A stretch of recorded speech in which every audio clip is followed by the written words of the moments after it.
Citizenship amendment act के नाम पर फिर से भावनाओं को भड़काने का कार्य कर रहा है। चाचा जान और अब्बा जान के न्याय से कहूंगा, अगर प्रदेश की भावनाओं को भड़का करके माहौल खराब करोगे। योगी आदित्यनाथ हमको धमकी दे रहे हैं कि एक शख्स आ रहा है और माहौल को बिगाड़ रहा है। योगी आदित्यनाथ, उत्तर प्रदेश में कितना अच्छा माहौल हमने देख लिया।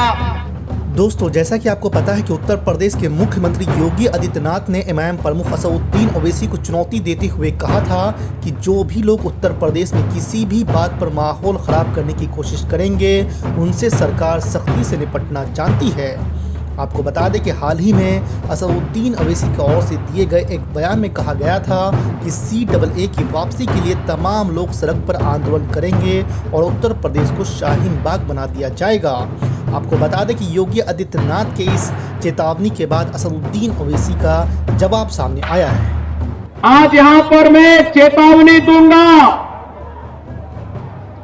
उस व्यक्ति को जो यहाँ पर सिटीजनशिप अमेंडमेंट एक्ट के नाम पर फिर से भावनाओं को भड़काने का कार्य कर रहा है। और भाइयों बहनों, मैं इस अवसर पर चाचा जान और अब्बा जान के न्याय से कहूंगा कि वे सावधान होकर के सुन लें। अगर प्रदेश की भावनाओं को भड़का करके माहौल खराब करोगे तो फिर सख्ती के साथ सरकार निपटना भी जानती है।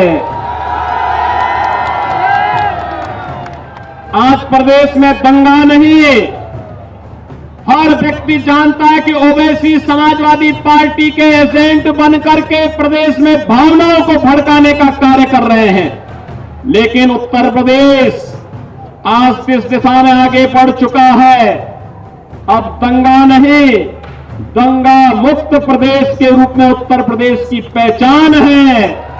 और आज प्रदेश में जनता इस संकल्प को लेकर के आगे बढ़ चुकी है कि हमें विकास और नए भारत के, नए उत्तर प्रदेश के रूप में अपने आप को स्थापित करना है।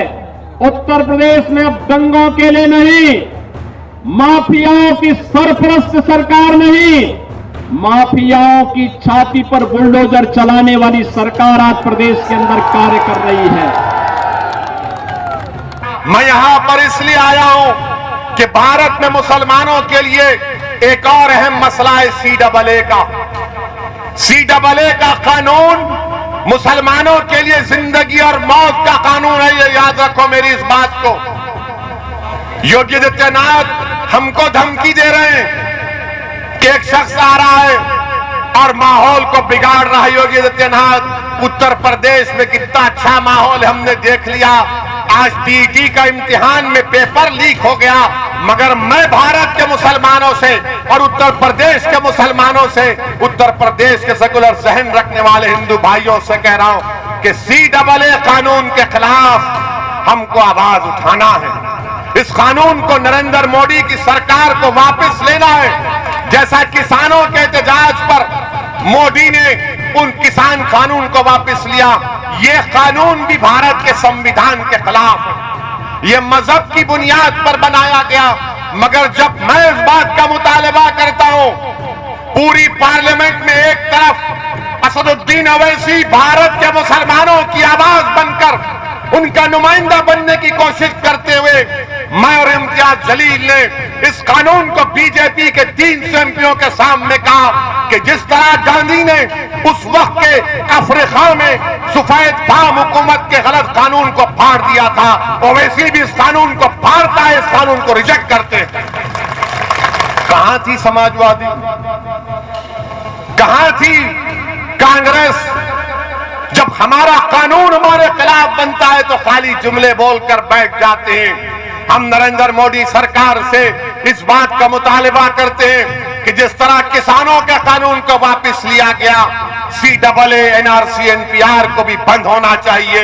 अगर याद रखो मेरी इस बात को, अगर CAA, NPR, NRC होगा तो जिस तरह आसाम में 1.5 लाख मुसलमानों को अपनी शहरियत साबित करने के लिए कोर्ट को, फॉरेनर्स ट्रिब्यूनल को जाना पड़ेगा।